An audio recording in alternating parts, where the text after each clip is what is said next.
Introduction. இந்த 1 ஹவர்ல நீங்க எந்த ஒரு சிந்தனை இல்லாம எல்லாரும் நீங்க கவனிக்கணும். இப்போ தியானம் அப்படின்ற வார்த்தைய கேள்விப்படாத மாணவி யாரும் இருக்கீங்களா? கேள்விப்படாத தியானம் அப்படின்ற வார்த்தையை நான் கேள்விப்படல அப்படின்னு யாரும் கை தூக்குங்க. எல்லாருக்கும் தெரியும். தியானம்னா எல்லாருக்குமே தெரியும். டிவியில பாக்குறோம், சினிமால பாக்குறோம், உட்காந்து தியானம் பண்றது. இப்போ இந்த உலகத்துல எத்தனையோ உயிர்கள் இருக்கு. ஆடு, மாடு, கோழி, பன்றி, மீன், நாய் எல்லாம் இருக்கு. எல்லா உயிர்களுக்கும் பசி இருக்குது, தூங்குது, எல்லாத்துக்கும் உணர்ச்சி இருக்குது, பயப்பட்டு எல்லாத்துக்கும் இருக்கு. நமக்கும் எல்லாமே இருக்கு. அதுக்கும் நமக்கும் என்ன வித்தியாசம்? அந்த நாய் கோயிலுக்கு போகுமா? ஆடு, மாடு, நாய் கோயிலுக்கு போகுமா? தியானம் பண்ணுமா? பண்ணாது. ஏன் பண்ணாது? மனம் அது கிடையாது. மற்ற ஜீவராசிகளுக்கும் நமக்கும் என்ன வித்தியாசம் அப்படின்னா, நமக்கு எத்தனை அறிவுமா? அம்மா நீங்க வாங்க. ஸ்டூடெண்ட் நீங்க தான். அம்மா நீங்க தான் உங்க யாரோ ஒருத்தர் வாங்க வாங்க. தம்பி நீங்க வாங்கம்மா. நீங்க தம்பி படிச்சீங்கம்மா. இப்போ மனிதனுக்கு எத்தனை அறிவு சொன்னீங்க? 6. என்னென்ன அறிவு வரிசைப்படுத்தி சொல்ல முடியுமா? உங்களுக்கு பேசல சொல்லுங்க. இப்ப இது நம்மளுடைய இது படிப்பு, இது கல்வி. படிப்புன்னா உங்களுக்கு A square, B square, C square = DAP. இது மார்க்கெட்டுக்கு நீங்க நம்ம நல்லா உணவு யாருக்கிட்டவும் உணவுக்கு கேட்காம நம்ம உணவு, உடை, உறையுறு, நல்ல காரு, பங்களா, அதுக்கு அது அந்த லைஃபுக்காக படிப்பு. இது கல்வி. இந்த கல்வி முறை ரொம்ப ரொம்ப அவசியம். படிப்புல புகுத்தணும். ஆனா இன்னைக்கு கல்வித்துறை அந்த மாதிரி இல்லை. அதனால நாங்க வாலண்டியரா சில இதை உங்களுக்கு துண்டி விடுறோம். ஒரு தூண்டுகோல் தான். இப்போ 6 அறிவுன்னு சொன்னீங்க. எல்லாருமே சொல்லிடுவாங்க மனிதன்னா 6 அறிவு படைத்தவன்னு. இப்போ உங்களுக்கு தெரிஞ்சது யோசனை எல்லாம் பண்ண வேண்டாம். யாரும் யோசனை பண்ண வேண்டாம். எங்களுக்கு என்ன தெரியுமோ அது சொல்லுங்க. அது வரிசைப்படுத்தி சொல்லுங்க. 1 2 3 4 6 சொல்லுங்க. எல்லாருக்கும் தெரியும். சொல்லுங்க உணர்ச்சி. உணர்ச்சினாலே அறிவு தான். அறிவு வேற இல்லை, உணர்ச்சி வேற இல்லை. உணர்ச்சினாலும் அறிவுனாலும் இல்லை. இதுக்கு உணர்ச்சி இருக்குமா? அப்ப அறிவு இருக்குன்னு அர்த்தம். அறிவு உணர்ச்சி 2 வெவ்வேறு வார்த்தை, ஒரே பொருள் தான். இப்ப அது 6 உணர்ச்சி அப்படியே வச்சுங்க. அந்த 6 உணர்ச்சி என்னென்ன உணர்ச்சி? வேற யாரும் தெரிஞ்சவங்க சொல்லலாம். வேற யாரும் தெரிஞ்சவங்க சொல்லலாம். 6 உணர்ச்சி சொல்லிட்டீங்க. டீட்டெயில் சொல்லணும் இல்லையா? 6 அறிவு. 6 அறிவு என்னென்ன அறிவு சொல்லுங்க. நம்ம கண்ணால பாக்குறது. சூப்பர். நம்ம சாப்பாட்டை சாப்பிடுறது, ருசிக்கிறது. அது சொல்லாது. டேஸ்ட். டேஸ்ட். சாப்பாடு சாப்பிடுறது பசிக்கு, வயிற்றுக்கு போயிடுச்சு. நீங்க என்ன என்ஜாய் பண்ணீங்க? உங்களுக்கு என்ன பிளஷர் கிடைக்குது, இன்பம் கிடைக்குதுன்னா சுவை இன்பம். அதனால அப்படிதான் சொல்லணும். சாப்பாடு சாப்பிட்றது அது சொல்லக்கூடாது. நாக்கு நாக்கு சுவையை உணர்த்து அது ஒரு இன்பத்தை கொடுக்குது. அது ரைட். ஓகே. காதால கேக்குறோம். சவுண்டு, இசையான சவுண்டு கேட்கும். அது ஒரு இன்பத்தை கொடுக்குது. Very good. 3. சுவாசிக்கிறோம். அந்த வாசனை. வாசனையை உணர்றோம். ரைட்டு. 4. இன்னொன்னு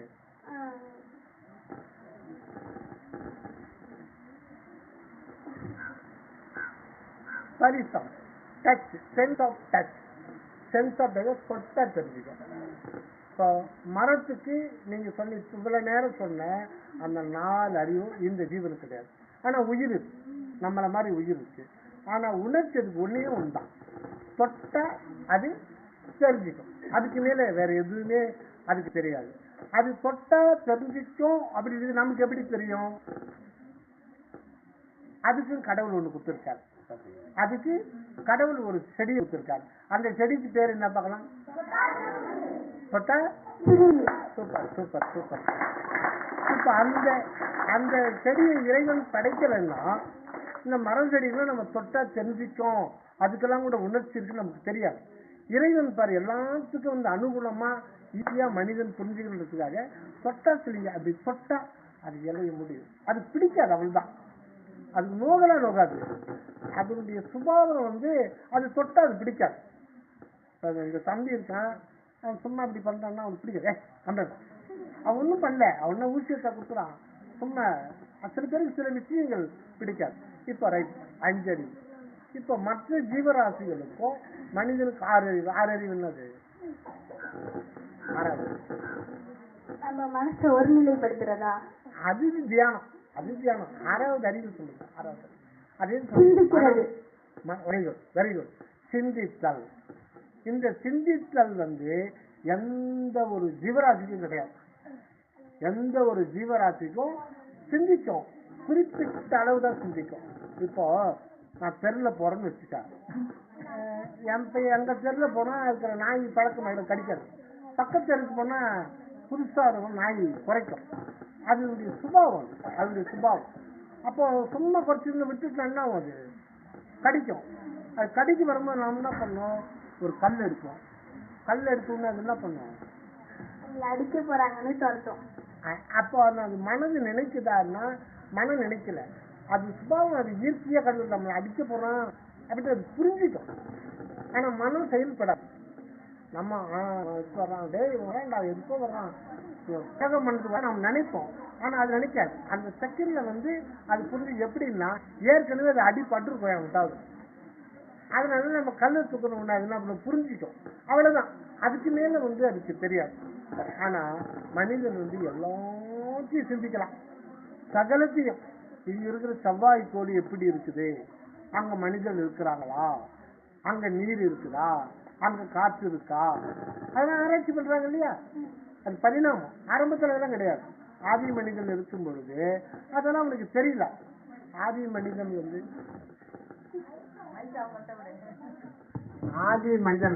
ஆதி மனிதனுக்கு மனம் இருந்தது. ஆனா அதை பயன்படுத்துறதுக்கு லாங்குவேஜ் வரல, டெவலப் ஆகல. அப்போ பல லட்சம் வருடங்கள் மனிதன் சைவிலேயே வாழ்க்கை கற்றுருந்தான். இப்படிதான் பல லட்சம் வருடங்கள், 40 லட்சம் வருடங்கள் மனித இனம் தோன்றி 40 லட்சம் வருடங்கள்ல பல லட்சம் வருடங்கள் மொழி தெரியாம இருந்துட்டான். இப்ப கூட பாரு. ஓஹோ சொல்லுங்க. சொல்லுமா. அந்த இது இன்னும் இருக்கு. என்ன முடியாதுன்னு சொல்ல வேண்டியதுங்க. ஆனா நாம முதல்ல எப்படி எதனா ஒரு இது இருக்கா? முடியும். ஆனா சொல்லணுமா இல்லையா? அப்படியே அப்புறம் லாங்குவேஜ் எல்லாம் டெவலப் ஆகி மொழி வந்த பிறகுதான் சிந்திக்க ஆரம்பிக்கிறான். இப்போ மனிதன் அப்படின்ற இனத்துக்கு மட்டும்தான் இந்த சிந்தனை சக்தியை கொடுத்திருக்கிறது. எது கொடுத்திருக்கிறது? யாரு? யாருமா? கடவுள். இங்க வா, நீங்க வா. யாரு கொடுத்திருக்கிறது? கன்ஃபார்ம். கடவுளை பார்த்திருக்கீங்க நீ? கடவுளை பார்க்காம கடவுள் தான் நமக்கு மனதுக்கு. உனக்கு கடவுள் நீ பார்த்திருக்கியா? எங்க பார்த்திருக்க?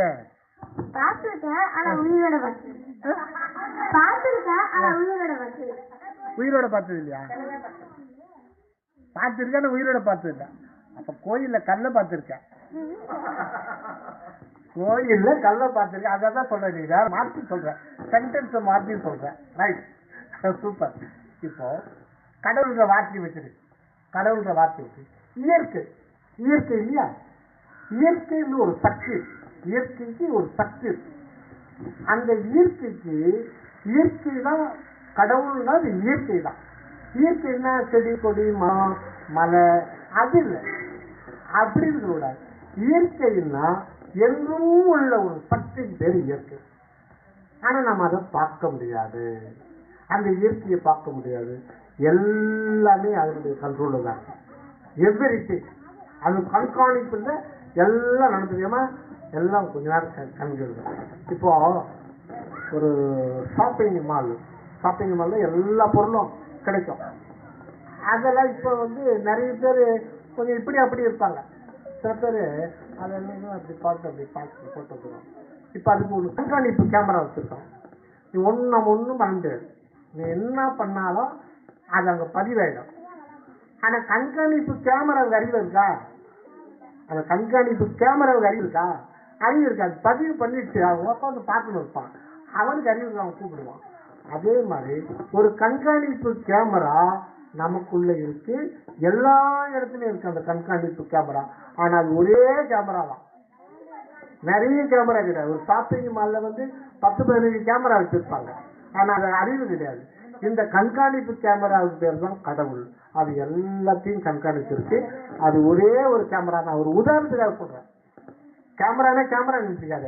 அந்த இயற்கை என்ற ஒரு சக்தி, அது கண்ணே கிடையாது, அதை பார்க்கவே முடியாது. ஆனா அது எல்லாத்தையும் பார்த்துட்டு இருக்கு, எல்லாத்தையும் இயக்கிட்டு இருக்கு, எல்லாத்தையும் இயக்கிட்டு இருக்கு. இப்போ உதாரணம் ஒண்ணு எடுத்துக்கலாம், அது ஒரே சக்தி தான், அது ஒரே சக்தி தான். அந்த சக்தி தான் என்றைக்கு இருக்குது. அது புதுசாலாம் இந்த உலகத்துக்கு வரல. சமீ புரியுதா? அந்த இயற்கை என்ற ஒரு சக்தி, அது அதை பற்றி சொல்லணும்னா ராமலிங்க அடிகளார் நீங்க கேள்விப்பட்டீங்க, அதுதான் வள்ளலார்.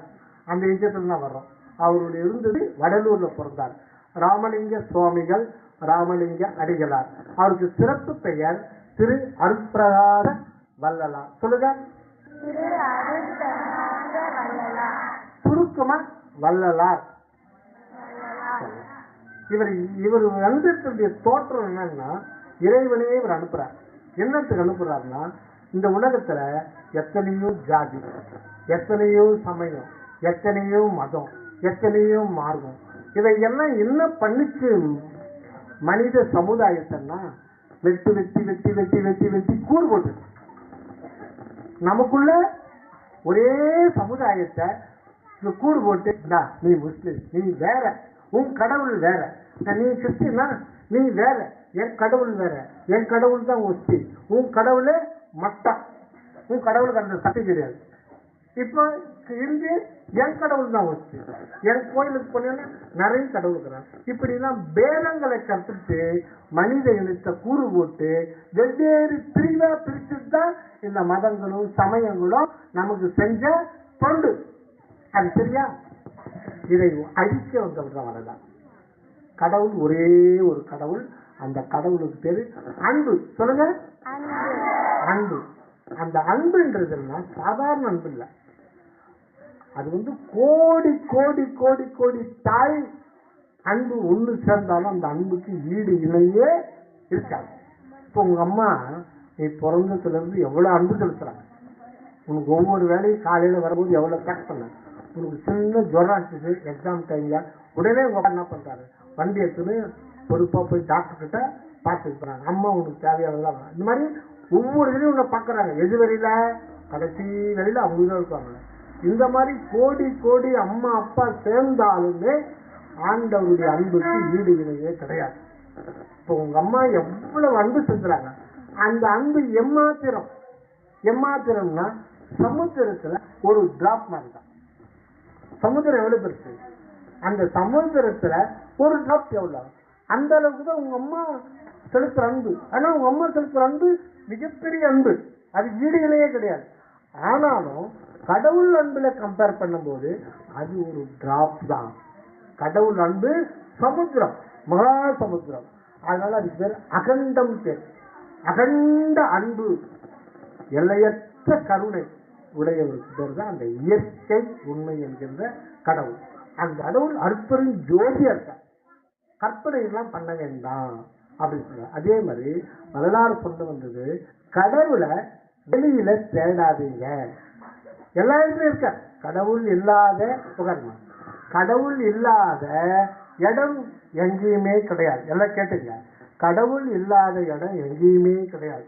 ஆனா கண்ணால பாக்குற எதையுமே அதுதான் கடவுள்னு சொல்ல முடியாது. இப்ப சூரியனை பாக்குறோம், சூரியன் கடவுள் இல்லாம சூரியன் வந்துட முடியாது. கடவுளுடைய சக்தி தான் அங்க சூரியனா இருந்து 1700 கோடி வருஷமா சதா பிரகாசத்தை கொடுத்துட்டே இருக்கு. அது எப்படி பிரகாசத்தை கொடுக்குது யாருன்னா சொல்ல முடியுமா? சூரியன் ஒளி எப்படி வருது? இந்த ஸ்டூடெண்ட்ஸு நடுநிலை பள்ளியில யாரன்னா சொன்னீங்கன்னா நம்ம இது ரெக்கார்டிங் யூடியூப்ல, யாராவது சூரியன் எப்படி நமக்கு வெப்பத்தை தொடர்ந்து கொடுத்து கொண்டிருக்கிறது யாராவது சொல்ல முடியும் பார்க்கலாம். இது இதுதான் உண்மையான கல்வி. இது நீங்க படிக்க போறீங்க, ஆனா இப்பவே தெரிஞ்சுக்கலாமே, எப்பவோ தெரிஞ்சுக்க வேண்டியதில்லை. சரி, நானே சொல்லிடுறேன். சூரியன்கிட்ட இருந்து வெப்பம் எப்படி கிடைக்குதுன்னா அது மொத்தமே வந்து ஹைட்ரஜன் வாயுக்களாகணும். அது சூரியன் என்பது ஒரு வாயு மண்டலம், மிகப்பெரிய ஒரு வாயு மண்டலம். அந்த வாயு ஒரு ஹைட்ரஜன் அணு, அது காற்று அணு. அந்த காற்று அணுக்குள்ள நீங்க படிக்க போறது இப்ப முன்னாடியே சொல்றேன். இப்ப எங்களுக்கு இந்த மாதிரி வாய்ப்பு நீங்க தொடர்ந்து கொடுத்தீங்கன்னா இயற்பியல், வேதியியல், பிசிக்ஸ் எல்லாத்தையும் நீங்க தெரிஞ்சுக்கலாம். எல்லா பாடமும் இதுல வந்துடும். ரொம்ப ரொம்ப டெட் ஈஸி ஆகிடும். அந்த ஒரு அணு எடுத்துக்கிட்டோம்னா நீங்க படிக்க போறீங்க, முன்னாடியே நீங்க தெரிஞ்சுக்க போறீங்க. ஒரு அணு எதனால் ஆனதுன்னா அதுல 3 பொருள், புரோட்டான், நியூட்ரான், எலக்ட்ரான். இது 3 சேர்ந்த ஒரு அணு ஆகும். இப்போ அந்த எலக்ட்ரான், அந்த அணுவில் எலக்ட்ரான் இருக்கு, நியூட்ரானும் புரோட்டானும் நடுவில் இருக்கும். அந்த நியூட்ரான் புரோட்டான் நடுவில் உட்கார்ந்து இருக்க இந்த எலக்ட்ரான் வந்து சுத்திட்டே இருக்கும். அது என்ன வேகத்தில் சுத்து தெரியுமா? என்ன வேகத்தில் சுத்து தெரியுமா? ஒரு செகண்டுக்கு 2200 கிலோமீட்டர். 2200 கிலோமீட்டர் வேகத்துல அந்த ஹைட்ரஜன் அணு சுத்துது. அந்த ஹைட்ரஜன் எவ்வளவு பெருசு? ஒரு குண்டூசி நுனியில லட்சக்கணக்கான ஹைட்ரஜன் அணு உட்கார்ந்து, குண்டூசி நுனியில லட்சக்கணக்கான ஹைட்ரஜன் உட்கார்ந்து. அந்த ஒவ்வொன்றுத்திலையுமே அந்த எலக்ட்ரான் வந்து ஒரு செகண்டுக்கு 2200 கிலோமீட்டர் சுத்துது. அதனால இங்க சுத்தி கல்பாக்கத்துல அணுமின் நிலையத்துல கரண்ட் ஆஃப் ஆயிடுச்சு. இப்போ கல்கத்தாவில் இன்னும் கரண்ட் ஆஃப் ஆகி போச்சு, சுவிட்சை போடியா அப்படின்னா சுவிட்சு போட்டான்னா அடுத்த செகண்டு 2200 கிலோமீட்டர்ல கல்கத்தாவில் லைட் எரியும். நீ என்னதான் உயர 2 போயிருந்தாலும் அதை பத்தி இது பண்ண முடியாது. இப்போ ஒரு நேர் ரோட்ல நம்ம வண்டி பஸ் வந்து 80 கிலோமீட்டர் வேலை பைக் ஓட்டலாம். நேர் ரோடு பெண்ட் ஆகி போனா நீ ஸ்பீடு குறைச்சாங்க, இல்லைன்னா எங்கன்னா போய் நம்ம விழுந்துருவோம். சரி, லைசன்ஸ் கொடுக்கும்போது வண்டியே 8 போட சொல்லுவோம். வண்டியில 8 போட்டு அப்ப லைசன்ஸ் கொடுப்பான். 80 கிலோமீட்டர் 8 போட முடியுமா?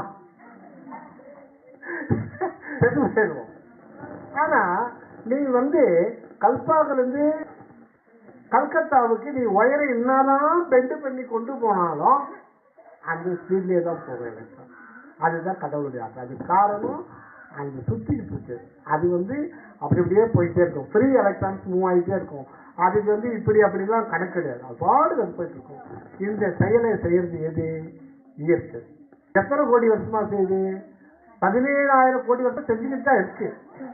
இதை பத்தி நம்ம நினைக்கிறது தான் தியானம். அந்த இயற்கைக்கு நம்ம நன்றி சொல்லணும். அதுதான் தியானம். அதை பத்தி சொல்றது நம்ம இது பண்ணணும். தியானத்தை பத்தி இன்னைக்கு சொல்ல போறோம். எப்படி பண்றதுன்னு இன்னைக்கு சொல்ல முடியாது, டைம் கிடையாது. சரி, இப்போ ஒண்ணுன்னா கேள்விட்டு தான் நம்ம வர்றோம். ஆக சரி, தியானம் ஏன் பண்ணணும்?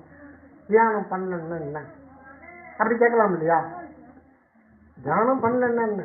இப்போ கிறிஸ்டின் இருக்காரு, அவருக்கு விருப்பம் வந்து சர்ச்சுக்கு போறாங்க. முஸ்லீம் விருப்பம் மஸ்க்கு போறாங்க. நம்ம கோயிலுக்கு போறாங்க, ஈஸ்வரன் கோயில். சில பேர் ஈஸ்வரன் கோயில் பிடிக்கும், விநாயகர் தான் பிடிக்கும். சில பேர் மேல்மருவத்தூர் தான் போவாங்க, சக்தி கோயில். அந்த மாதிரி அவங்களுக்கு பிரியப்பட்டது போய்க்கலாமே இல்லையா? அவங்களுக்கு பிரியப்பட்டு. இப்போ எனக்கு ஹோட்டல் இருக்குன்னா எனக்கு வந்து ஹோட்டலில் மசால் தோசை தான் பிடிக்கும். அது அந்த மசாலா உருளைக்கிழங்கு தான் பிடிக்கும். சில பேருக்கு அதெல்லாம் பிடிக்காது, ஜீரணமாக்காது. அது இட்லி. அப்போ ஒவ்வொருத்தருக்கு பிடிக்குது, அதை செஞ்சுக்கலாம். அந்த மாதிரி தியானம்ன்றது விருப்பப்பட்டவங்க செஞ்சுக்கலாம், இல்லாதவங்க விட்டுடலாம் அப்படின்னு ஏதாவது இருக்கா? கிடையாது. அதுதான் தப்பு. நமக்கு வாழ்க்கையில தியானம்ன்றது ஒரு கவசம். வாழ்க்கையில தியானம் என்பது ஒரு கவசம். அது அந்த காலத்துலலாம் இப்ப வந்து துப்பாக்கி, பீரங்கி, அணுகுண்டு, மிஸ்லி எல்லாம் வந்துச்சு. அந்த காலத்துல நேருக்கு நேராக தான் சண்டை பண்ணணும். அதுலயும் ஒரு வரைமுறை இருக்கு, ஒரு வரைமுறை. இப்ப மாதிரி கிடையாது. நேருக்கு நேராக தான் வந்து சண்டை போடணும், சைட்ல இருந்து சண்டை போடக்கூடாது. அது ஒரு சட்டத்திட்டம். இப்பெல்லாம் நீ அவன் ஒருத்தர் சண்டை போட அவன் தான் சண்டை போடணும். அதே மாதிரி சைட்ல இருந்து இதெல்லாம் இது பண்ணக்கூடாது, நேரம் வந்து தான் கட்டணும். அதே மாதிரி ஒரு போர் வீரன் புறமுதுகு காட்டு ஓடக்கூடாது. அவனுக்கு வந்து பின்னாடி அம்பு பாஞ்சு செத்துட்டான்னா அவனை தூக்கி இதுல போட்டுருவாங்க. அவனை மதிக்க மாட்டாங்க, மரியாதையா இருக்காது. அப்ப அந்த நாட்டுக்கு பயந்து, உயிருக்கு பயந்து, அந்த நாட்டினுடைய பாதுகாப்புக்கு மதிப்பு கொடுக்காம அவனுடைய சொந்த உயிருக்கு பயந்து வந்துட்டா அவன் ஓடுறான்னா அவன் பின்னாடி அம்பு பச்சிருவான், அம்பு வாழ். இப்ப புறமுதுகு காட்டுறான்னா அவன் வீரனே கிடையாது, அவன் நாட்டுக்கு துரோகி. அந்த மாதிரி ஒரு வரமுறை இருக்கு. அப்படி இருந்தாலும் கவசம் போட்டுக்குவாங்க போடுகிறது. அம்பு இது பண்ணும்போது வேற ஒரு இடத்துல எதிரில் இருக்கிறவன் வீர வாழ் வெட்டிட்டான் என்ன பண்றதுன்னு கவசம் போட்டுருவாங்க, ஃபுல்லா கவசம் போடுவாங்க. இப்போ ஹெல்மெட் போடுறோம் இல்லையா, ஹெல்மெட் எது போடுறோம்? தவறி விழுந்துட்டா கூட தலையில அடிபடாம இருக்கணும். எங்க அடிபட்டாலும் சரி பண்ணிக்கலாம். ஆனா மூளையில சின்ன ஒரு டிராப் ப்ளீடிங் ஆயிட்டாலும் கூட 50 லட்சம் பண்ணாலும் சரி பண்ண முடியாது. அதனால தலைக்கு மட்டும் கவசம் போடுறோம். அது மாதிரி அந்த காலத்துல கவசம் போட்டுப்பாங்க. கவசம்னா பாதுகாப்பு. அதே மாதிரிதான் வாழ்க்கையில நம்ம படிச்சுட்டா மட்டும் லைஃப்ல செட்டில் ஆயிடும்னு யாரான உறுதி கொடுக்க முடியுமா? படிச்சுட்டீங்க, நீங்க ஒரு பிஇ படிச்சுட்டீங்க, ஒரு கம்பெனியில 40,000 ரூபாய்க்கு வேலைக்கு போயிட்டீங்க. ஓகே, எனக்கு செட்டில் ஆயிட்டேன், லைஃப்ல செட்டில் ஆயிட்டேன், எனக்கு வாழ்க்கையில எந்த இடையூறும் வராது, எந்த தடையும் வராது, நான் எப்போ நிம்மதியா இருப்பேன் அப்படின்னு கேரண்டி கொடுக்க முடியுமா? வாழ்க்கையில என்ன வேணாலும் நடலாம்.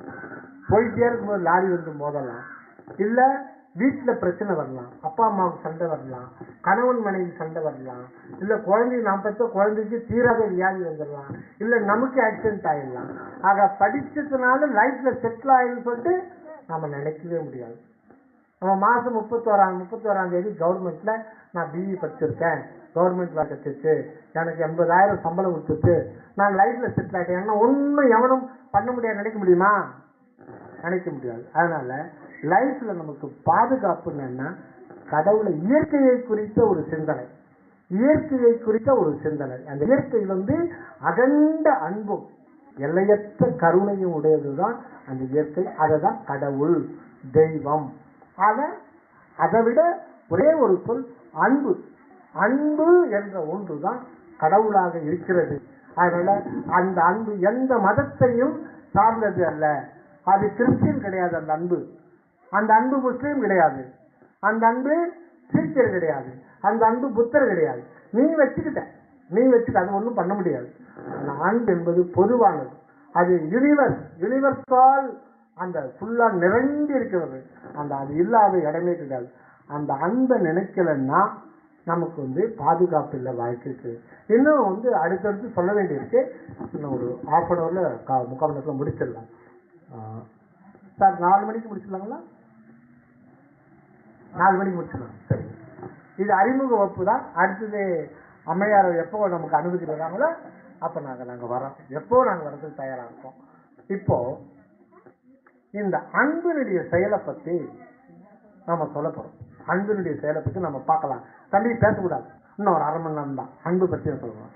ஆனால் அந்த அன்பு என்ன செய்யுது அப்படின்னு சொல்லிட்டு நமக்கு தெரியல. ஆனா அதை நான் சொல்றேன், நம்ம கேட்காமே நமக்கு உறுதியெல்லாம் செய்யுது. நான் கேட்க போற ஒரு கேள்வி, ஆமா நீங்க வாங்க வாங்க சகஜமா சொல்லுங்க, சகஜமா சொல்ல. 2 பேரா வாங்க, கூச்சப்படாம வாங்க, 2 பேரா வாங்க. சரி, ஒன்றும் இல்லைங்க, உங்களுக்கு இப்போ உங்களுடைய பிரதர் மாதிரி தான் நான். என்ன சகஜமா தெரிஞ்சு சொல்லுங்க.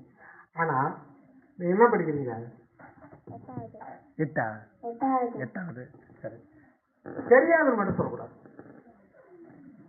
தெரியாதுன்னு மட்டும் சொல்லக்கூடாது. சரி, பார்த்துங்க, தெரியாது மட்டும் ட்ரை பண்ணுங்க, தெரியாது சொல்லக்கூடாது. நீங்க அம்மா வயிற்றுல கருப்பையில 10 மாசம் வளர்ந்தீங்க. அது ஒரு கணக்கு. 9 மாசத்துல பிறந்துருவாங்க, ஆனா கணக்கு 10 மாசம். நீங்க கருப்பையில் இருக்கும்போது உங்களுக்கு கை கால் முளைச்சது உங்களுக்கு தெரியுமா?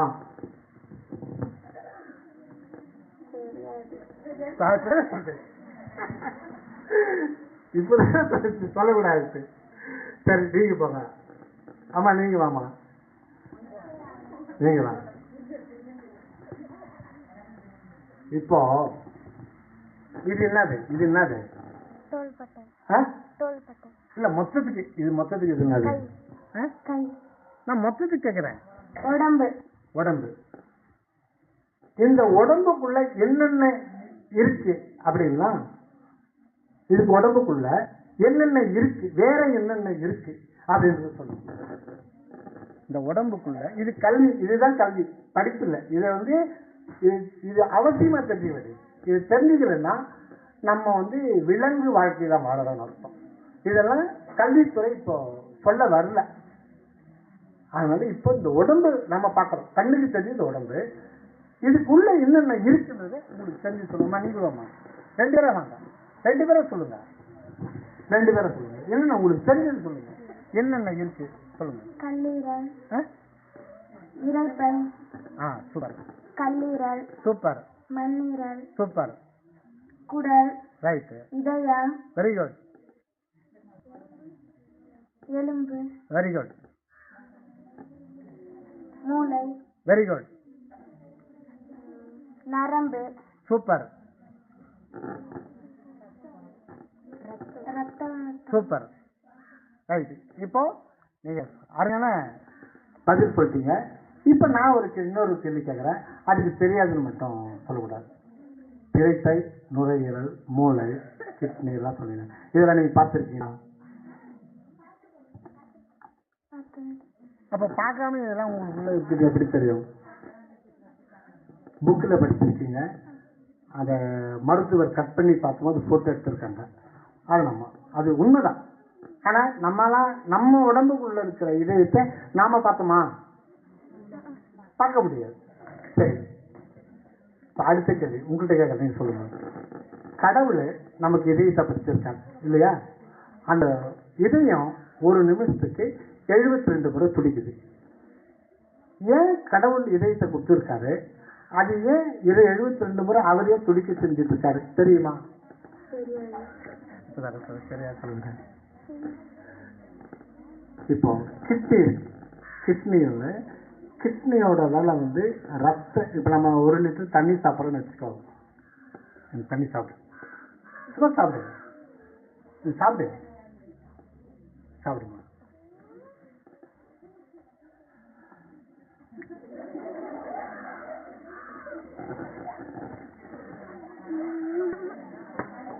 இப்போ இந்த தண்ணி வந்து இன்னொரு 1 ஹவர்ல என்ன ஆகும் தெரியுமா? ரத்தத்துல குடல் சுவர் இருந்து நேரா ரத்தத்துக்கு போயிடும். இப்ப என் உடம்புல 4 லிட்டர் ரத்தம் இருக்கு வச்சுக்கோ. இப்ப 20 ml தண்ணி சாப்பிட்டு வச்சுக்கோ, 4 லிட்டர் பிளஸ் 20 ml கூடிடும். ரத்தம் வந்து இப்ப டைல்யூட் ஆயிடும். 1 லிட்டர் தண்ணி சாப்பிட்றேன்னா உனக்கு உடம்புல வந்து 3 லிட்டர் ரத்தம் வச்சுக்கோ. இதெல்லாம் நீ தெரிஞ்சுக்கணும். இப்ப நாங்க சொல்றது பிசிக்ஸ், உயிரியலை பத்தி நம்ம பேசுறோம். இதை நீ தெரிஞ்சுக்கிறல்ல, நீ எப்ப படிக்க போறன்னு தெரியாது, ஆனா இப்ப நீ தெரிஞ்சுக்கும். இது வந்துருச்சு. நீ அந்த படிக்கும் போது இது வந்து நீ மனப்பாடம் பண்ண வேண்டிய அவசியமே இருக்க. இது ரத்தத்துல கலந்துருச்சு. இப்ப ரத்தம் வந்து ஒரு டைல்யூட் ஆயிடும். இப்ப ரத்தம் வந்து அதிகமாயிடும். இப்ப 3 லிட்டர் ரத்தம்ன்றது ஒரு டம்ளருக்கு குடிச்சேன்னா 3 லிட்டர் புள்ளி 200 ml மாறிடும். இப்ப இது மாறிடுச்சுன்னா, ரொம்ப டைல்யூஷன் ஆயிடுச்சுன்னா அது என்ன பண்ணும்? அது கிட்னிக்கு வரும். கிட்னிக்கு வந்து டைல்யூஷன் ஆனாத்தான் அசுத்த பொருளை வெளியேற்ற முடியும். டைல்யூட் பண்ணிட்டு அப்புறம் அசுத்த பொருள், தேவையில்லாத அசுத்த பொருள், டெட் செல்ஸ், இறந்து போன செல்கள், அப்புறம் எக்ஸ்ட்ரா விட்டமின்ஸ், தேவையில்லாத விட்டமின்ஸ் எக்ஸ்ட்ரா இருந்தாலும் தப்பு, பற்றாக்குறை இருந்தாலும் தப்பு. அதே மாதிரி மினரல்ஸ் நிறைய நமக்கு தேவைப்படுது, ஏகப்பட்ட சத்து பொருள் தேவைப்படுது. இப்ப தண்ணி மட்டும் சாப்பிடாது, சாப்பிட்டேன்னா இப்ப வந்து சாப்பாடு சாப்பிட்டேன், கீரை பொரியல், பொன்னங்கண்ணி கீரை பொரியல், வாழைக்காய் பொரியல், கத்திரிக்காய் முருங்காய் சாம்பார், இது எல்லாம் உடல் வந்து அப்படியே இழுக்கும். Sir sir sir sir sir இருக்கும்.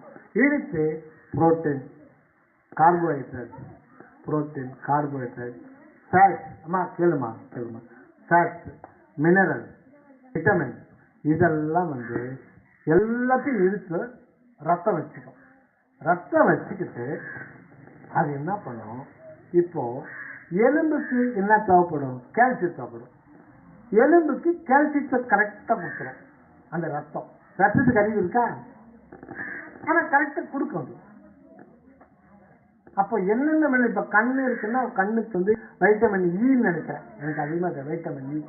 வைட்டமின் இ ரத்தத்துல மொத்தமா இருக்கும், அதை அப்சர்வ் பண்ணிருக்கேன். ஆனா கண்ணு வைட்டமின் ஏ, அந்த மாதிரி 2. தோலுக்கும் அதே மாதிரி. அப்ப தோலுக்கு மட்டும் அது கொடுக்கும், எலும்புக்கு அது கொடுக்க கொடுக்காது. அப்ப என்னென்ன உறுப்புக்கு என்னென்ன நரம்புக்கு எதை கொடுக்கணும்னு சொல்லிட்டு ரத்தம் முடிவு பண்ணுது. ரத்தத்தை கண்ட்ரோல் பண்றது மூளை. இது எல்லாத்தையும் கண்காணிப்பு கேமரா கடவுள் எல்லாத்தையும் பார்த்துக்கிறார். அந்த ஏன் இதெல்லாம் செய்யறாரு? என்னமா கிட்டவா இப்போ இந்த இதுக்கு பேரு அருணகிரிநாதர் கசமாலன்னு சொல்லுவார். இப்போ இவ்வளவு உடம்பு இருக்கு, இந்த உடம்புல இத்தனை உறுப்பு இருக்கு. இப்ப நான் போயிட்டே இருக்கேன், ஏன்னா ஒரு லாரி வந்து ஆக்சிடென்ட் ஆகி எடுத்து வச்சுட்டேன். சாதாரணமா செத்துட்டோம்னா கம்ப்ளீட்டா தோல் மூடிடுது. அது வந்து 24 hours நாத்தடிக்காது. இப்போ ஃப்ரீசர்ல வச்சிடறாங்க. ஃப்ரீசர்ல வச்சுட்டா 3 4 நாள் வச்சுக்கலாம். ஆனா ஆக்சிடென்ட்ல இறந்துட்டாங்கன்னா 1 hour அந்த இடத்துல நாத்தடிக்கும். ஃபுல் பேட் ஸ்மெல் வரும். பார்த்துருக்கீங்களா? நீங்க பார்க்கல. 1 hour அந்த இடம் வந்து ஃபுல்லா ஸ்மெல் வரும். அதனால அருணகிரிநாதர் இது பேர் கசமானன்னு சொல்றாங்க. சொல்லுவாங்கல்ல கசமானன். இந்த உடம்புல இருக்கிற உறுப்புகளுக்கு எல்லாம் கசமானம். இதுல வந்து என்ன, இதுல இதோடு போக மலம், சிறுநீர், வியர்வை, அழுக்கு, துர்நாற்றம். காலையில எழுந்துக்கிட்டு பல்லு விளக்காம என் பையன்கிட்ட போய் கேட்டா, ஏப்பா தள்ளி விழுவா, ஒரே நாத்தடிக்கு பள்ளி வைட்டு வர மாட்டியா? ஏன் நாத்தடி? ஏன் அந்த அசுத்தம் வருது? கண்ணில் காலில் பார்த்தோம். சில பேருக்கு அவ்வாறு இது வரும், காலில் புரிஞ்சு. சரியா மலச்சிக்கல் இருந்துச்சுன்னா ரொம்ப கஷ்டம். ஒருத்தர் ஒரு 500 பேர் இடத்துல ஒருத்தர் மலச்சிக்கல் இருக்கிற ஆளை கொண்டாந்து வச்சுட்டா, அந்த கூட்டத்தை கலைக்கணும்னா போலீஸ் வந்து கண்ணீர் புகையே போட வேண்டியதில்லை. மலச்சிக்கல் இருக்கிற ஆளா 2 பேரும் கொண்டாந்து விட்டு பாம்பு போட்டா போதும், கூட்டம் கலைஞ்சு விழுந்து போயிடும். அவளை அசுத்தம் நிறைந்தது இந்த உடம்புக்குள்ள. நீ ஏன் வந்த, எப்படி வந்தன்னு தெரிஞ்சுக்கிட்டு தான் தியானம். நீ எதுக்காக வந்த, நீ யாரு, நீ யாரு, எதுக்காக வந்த? நம்ம உயிர் தானே. இந்த உயிர் எங்க இருக்குது, எப்படி இருக்குது? இந்த உடம்புக்குள்ள வர்றதுக்கு முன்னாடி கை கால் முளைச்சது அம்மா வயிற்றுல தெரியாதுட்டா. அப்படியே தெரியாத போது நான் கை கால் முளைக்கும் போதே உயிர் வந்துடுச்சு. உயிர் வந்தாதான் கை காலே முளைக்கும். அந்த உயிர் தான் நீ. ஆனா நீ உன்ன தெரியாம இருக்க. நீ உன்னை பத்தி நீ எங்கிருந்து வந்த, எதுக்காக வந்த? சரி, செத்து போனவங்க பத்துடும். உங்க தாத்தா இருக்காரா? அவங்க தாத்தாவுக்கு அப்பா இருக்காரா? இல்ல. அவர் எங்க போயிட்டாரு? செத்து போயிட்டாரு. பறிச்சுட்டாங்க. அவர் ஏன்னா அதோ விழுதுன்னா அவரு அந்த உயிர் உயிரும் செத்துருமா? உடம்பு செத்த பிறகு உயிரும் செத்துருமா? உயிர் செத்துருமா? சூப்பர். உடம்பு செத்த பிறகு உயிர் செத்துருமா? சரி, நீ சொல்றதே கான்செப்டே வச்சுக்கப்பா. நீ சொல்ற உடல் செத்துட்டா உயிர் செத்துரும் அப்படின்னு வச்சுக்கோ. வா, உடல் செத்துட்டா உயிர் செத்துரும் அப்படின்னு நீ சொல்ற. இப்ப நம்ம ஒரு நாம பேச்சுவார்த்தை வச்சுக்கோம், உரையாடல். இப்போ ஒரு குடும்பத்துல இப்ப நீ படிக்கிற, நல்லா படிக்கிற, நீ நல்லா டாக்டர் ஆக போற, அப்படியே அந்த மாதிரி வரப்போற. பேர் குடும்பத்துல பிறக்கும் போதே வந்து கஷ்டமா பிறக்கிறாங்க. பிறக்கும் போதே அம்மா அப்பாவுக்கு ஒரு பெரிய வியாதி வந்தது, பையனுக்கு பெரிய பிரச்சனை ஆயிடுச்சு. அவன் வாழ்க்கையில வரி தாண்டவமா இருக்கு, சாப்பிடறதுக்கே கஷ்டமா இருக்கு. அப்படி இருக்கிறவன் சத்த பிறகு உயிர் செத்து போதுன்னா, அவன் இருக்கும்போதே இந்த வறுமையிலேயே பலகாலம் கஷ்டப்பட தற்கொலை பண்ணிக்கலாம்ல, பாய்ச்சல் சாப்பிடலாம், செத்து போயிடலாம்ல. கரெக்ட். இன்னொன்னு, நீ சொல்றதுக்கு மறுப்பு தெரிவிக்கிற. இப்போ ஒருத்தனுக்கு தீமை செய்யக்கூடாதுன்னு சொல்றோம். ஏன் சொல்றோம்? ஒருத்தனுக்கு கெட்டது செய்யக்கூடாதுன்னு சொல்றோம். ஏன் சொல்றோம்? நம்மளுக்கு அந்த கெட்டது திருப்பி வரும். கரெக்ட் சொல்லு. நம்ம ஒருத்தனுக்கு தீமை செஞ்சோம்னா அந்த தீமை நம்மளுக்கு வரப்போம். கரெக்ட். சரி, இப்போ நிறைய பேர் தீமை செஞ்சு கடைசி வரல வந்து நல்லா இருக்கானே, அதுக்கு நான் சொல்றேன். தீமை செய்யறவன கடவுள் வந்து எல்லாம் கொடுப்பார், கடைசியில கைவிட்டுருவேன். இல்ல, நான் நிறைய பேர் பாக்குறேன், கடைசி வரல நல்லா சாப்பிடானே, நல்லா சட்டன் சாரானே, அது சொல்லாத. நான் பாக்குறேன், நல்லா அவன் கொள்ள அடிக்கிறான், மக்கள் வரி பணத்தை சாப்பிட்றான், எவ்வளவோ கெடுதல் பண்றான், ஆனா கடைசியில் நல்லா தான் சாப்பிட்றான். அது பாக்குறமே, எனக்கு இன்னும் அனுபவம் இல்லை. நீ கேட்டுப்பாரு. இது ஒரு அண்ணன் வந்து சொன்னாரு, இதை வாசமா. நான் எதுக்கு சொல்றேன்னா, நம்ம செஞ்ச பாவம் நமக்கு திரும்பி வரும் அப்படின்னா, அதையும் நீ வந்து உடம்பு செத்துட்டா அதோட உயிர் செத்து போயின்னு சொல்லி இருக்கிறதுக்கு தேவையா இல்லையா? உடம்பு செத்துட்டா உயிர் செத்து போய் ரைட், ஓகே. அப்ப நம்ம செஞ்ச பாவம் நம்மள உயிரோடு போயிட்டு நம்மள வந்து தாக்காதே. அதனால நான் உன்னை ஏமாத்தி குடிக்கலாமே. நீ ஒரு 10,000 எடுத்துன்னு போற, 10,000 எடுத்துன்னு போற கஷ்டப்பட்டு உங்க அப்பா கொடுத்தாரு ஃபீஸ் கட்டுறதுக்கு, அதை நான் பிடிக்கலாம் தப்பா ரைட்டா? தப்பா எனக்கு என்ன வரும்? பாவம் வரும் இல்லையா? அந்த பாவம் உயிர் தானே தங்கியிருக்கும். அது உடம்பு செத்துச்சுன்னா உயிர் செத்துச்சுன்னு சொல்றீங்க, அப்ப பாவம் எப்படி இருக்கும்? அடுத்த வர தலைமுறை அடுத்து வர தலைமுறைக்கு நீ நான் செஞ்ச பாவம் என் பிள்ளைக்கு எப்படி போவோம்? நியாயம் இல்லையா? நான் செஞ்ச பாவம் என் பையன் என்ன பாவம் பண்ணாது? அது தப்பு எனக்கு தான் இருக்கும். ஆனா உன்னுடைய கான்செப்ட் பிரகாரம் உடம்பு செத்துச்சானா உயிர் செத்துச்சு சொல்றது அது தேவையாகலையா? அப்படின்னா நம்ம என்ன வேணாலும் நம்ம படிச்சு பட்டம் பெற்று நியாயமான முறையில பணம் சம்பாதிக்க வேண்டிய அவசியம் இல்லையா?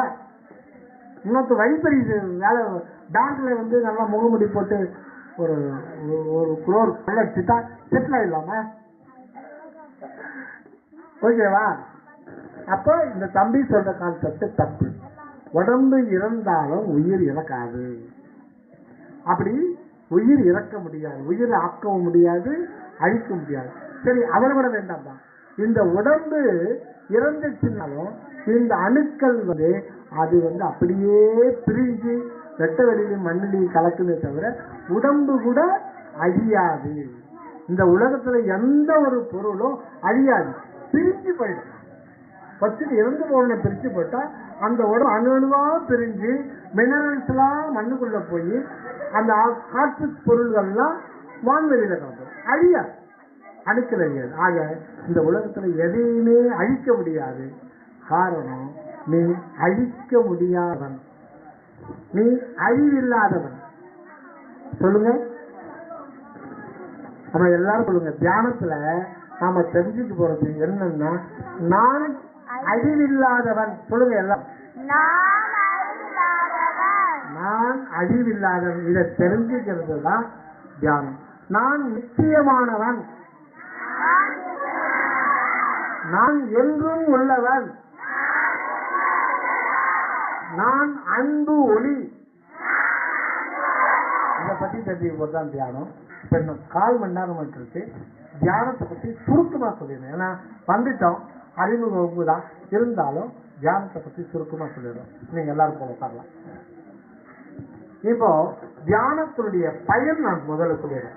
தியானம் பண்ணா என்ன பயன்னா, ஆமா பேசக்கூடாது கொஞ்ச நேரம், அவ்வளவுதான், 10 minutes தான்.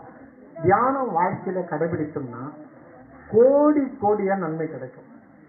கோடியா. ஏன்னா தியானம் வந்து கடவுள் அன்பு ஒளி வடிவானவர், அன்பே வடிவானவர்.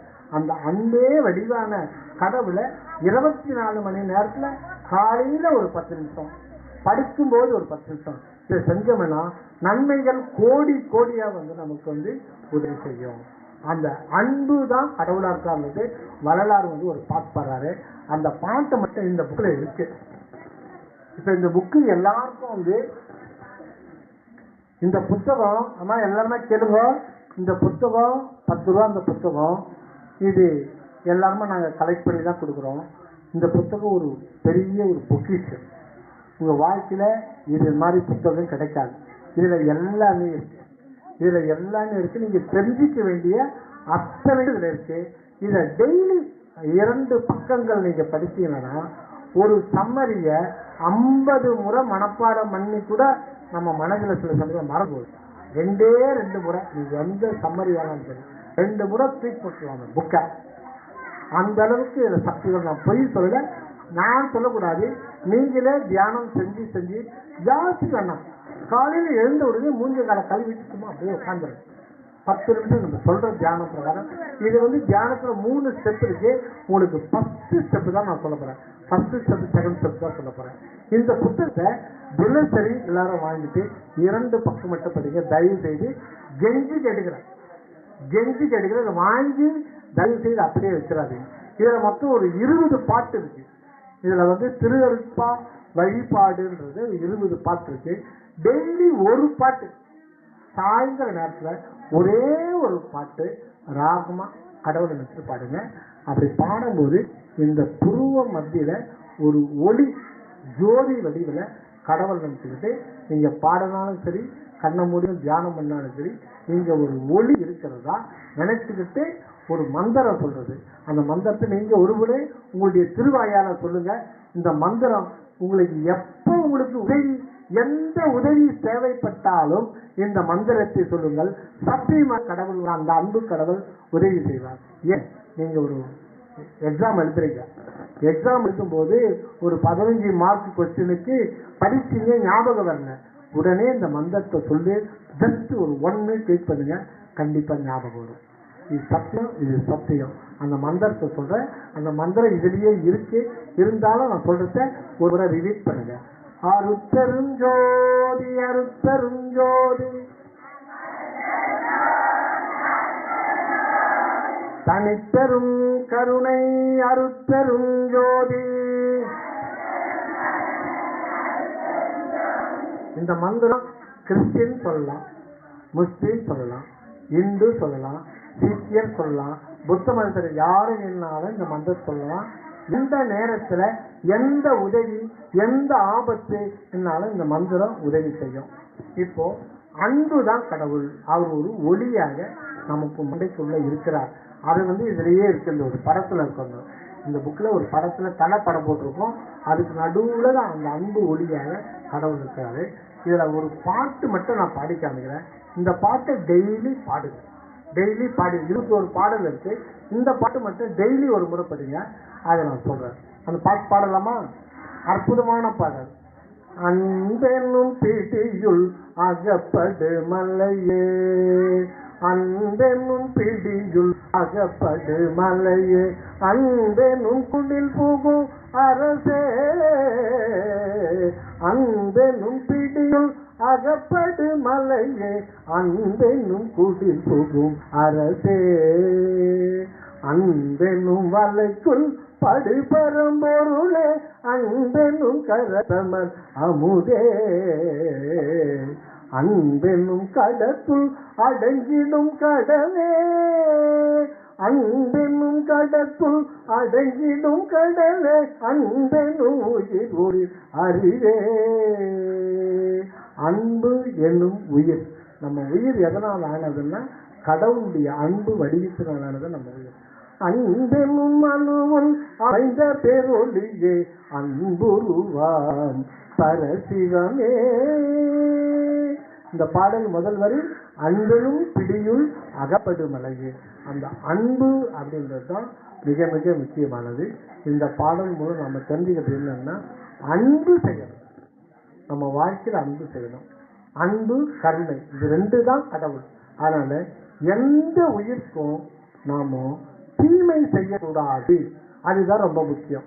நம்ம வாழ்க்கையில துன்பம் இல்லாத வாழ்க்கை, ஆபத்து இல்லாத வாழ்க்கை, விபத்தில்லாத வாழ்க்கை, சோதனை இல்லாத வாழ்க்கை, கவலை இல்லாத வாழ்க்கை வேணும்னா ஆசைப்படுறீங்களா?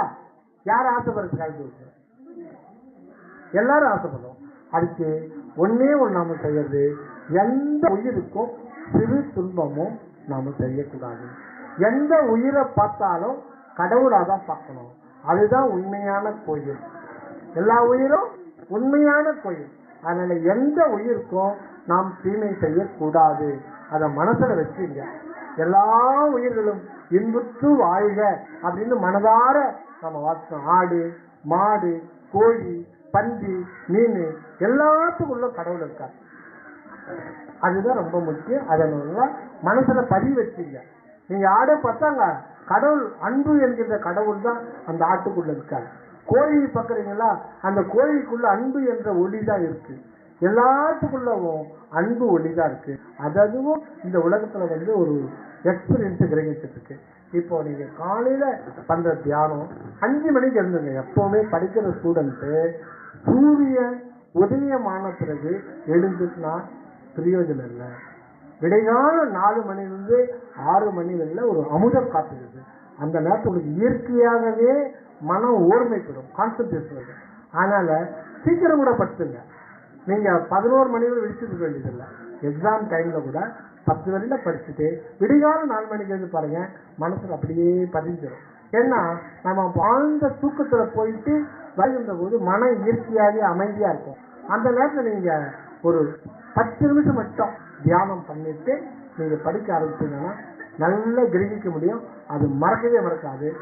ஆண்டவருக்கு நல்ல ஒரு அருளாசி கொடுத்து உங்களை நல்ல மேல்நிலையில சந்தோஷமா வாழ வைப்பார். இப்ப அந்த தியானத்தை பத்தி சொல்றேன், எல்லாரும் கேட்கறீங்களா?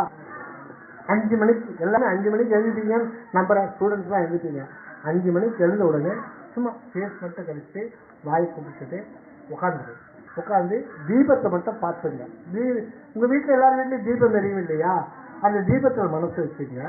அந்த தீபத்தை கொஞ்ச நேரம் நீங்க பார்த்துட்டு இருங்க. அதை மனதில் வந்த பிறகு இந்த புருவ மத்தியம் நம்ம ஏன் தெரியுமா பொட்டு வைக்கிறோம்? இங்கதான் கடவுள் இருக்கிறான்ற ஞாபகம் வந்ததுக்காக தான் இங்க பொட்டு வைக்கிறோம். இதுக்குள்ளதான் மூளை பகுதியில், மூளைக்கு நடுவுல தான் ஆண்டவருடைய ஒளி. அதனால இங்கதான் நம்ம கடவுளை பாவிக்கணும், வெளியில இல்லை. இதுக்கு உள்ள அதை விட முக்கியம், அதை விட முக்கியம் இது. அப்புறம் பேசுங்க, ஒன்றும் ப்ராப்ளம் இல்லை. அதெல்லாம் பேசுங்க.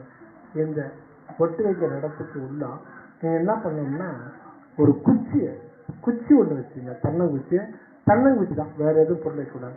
சின்ன தென்னங்குச்சி கழுவி வச்சு இந்த இடத்துல, இந்த இடத்துல ஒரு அழுத்தம் கொடுங்க.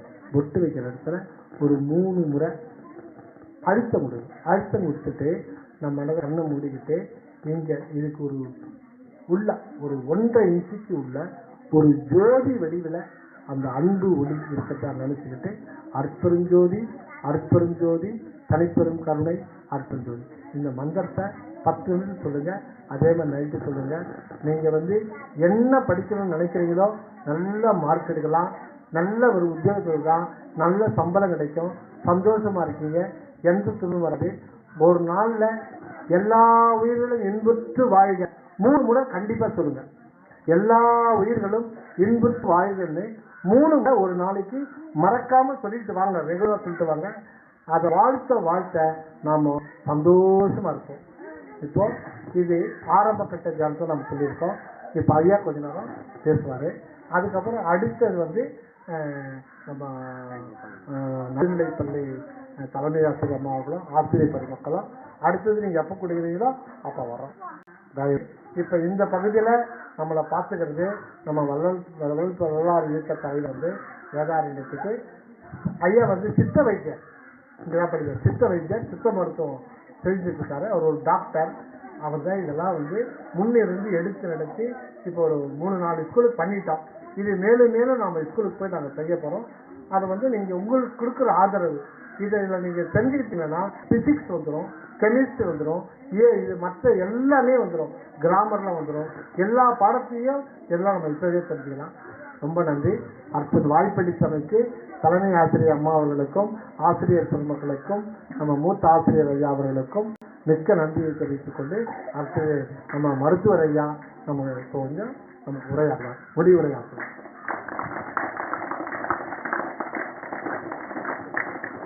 பரவாயில்ல போகணும். என்ன கையில் வேற வெயிட் இருக்குல்ல, அதனால சாப்பிடுங்க. சாப்பிட்டுட்டு நினைச்சீங்கன்னால கை வைத்த மாதிரி இருப்போம்.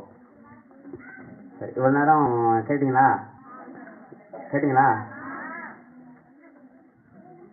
எல்லாருக்கும் புரியுங்களா? எவ்வளோ தூங்குனீங்க? இப்போ எவ்வளோ பேர் தூங்குனீங்க? தூங்கலையா? எல்லாரும் கரெக்டாக புரிஞ்சுச்சா? அப்படின்னா அவங்க சரியாக கவனிக்கலை. ஒழுங்காக கவனிச்சிங்கன்னா தூக்கம் வரும். ஆனால் யாருமே சரியாக கவனிக்கலை. யாருக்குமே கொஞ்சோண்டு தூக்கம் இல்லையா? என்ன சார் யாருமே கவனிக்கல போல இருக்கு. ஏன் தூக்கம் இல்லைங்கன்னா ஒழுங்காக கவனிக்கலன்னு நினைக்கிறேன். யார் ஒழுங்காக தூங்குனீங்க? பாதியாவது கொஞ்சம் தூக்கம் வந்துச்சா? கொஞ்சம் ஒரு ஆள் தான் ஒழுங்காக கவனிச்சிருக்கேன். 2, 4, 6, 10. என்னப்பா முதல்ல ஒரு ஆள் நீங்கள் கூட தருங்க. எத்தனை பேர்? திருடம் முடிச்சு கண்டுபிடிக்கணும்னா உங்களை எப்படி எல்லாம் குழப்பண்டியா இருக்குங்க. சரி ஓகே, பரவாயில்ல வைங்க. Okay okay. இது என்ன ஐயா சொன்னாங்கல்ல இவ்வளவு நேரம் கவனிச்சிங்கல்ல, இது என்னென்ன தெரிஞ்சுக்கிட்டீங்க? யாராவது சொல்ல முடியுமா? யாராவது ஒரு ஆள் வாலண்டியர்ஸ் யார் வரைக்கும் பார்க்கலாம். வாலண்டியர்ஸ்னா நானே வந்து முதல்ல என்னோட அனுபவத்தை சொல்லுவாங்கிறது தான் வாலண்டியர்ஸ். அவங்க தான் எப்பவுமே சிறப்பாங்க. இன்னும் அவ்வளவு பேரும் எந்திரிச்சுக்கணுமே. யார் வர்றீங்க? யார் வரீங்க? ஏதாவது ஒரு வார்த்தை சொன்னா கூட போதும். நான் இவ்வளவு நேரம் வந்து நீங்க ஒரு 2:30 இருந்து ஒரு 4 மணி வரைக்கும் பேசிருக்கீங்க, நான் இந்த விஷயம் தெரிஞ்சுக்கிட்டேன் அப்படின்னு யாரும் சொல்ல முடியும்?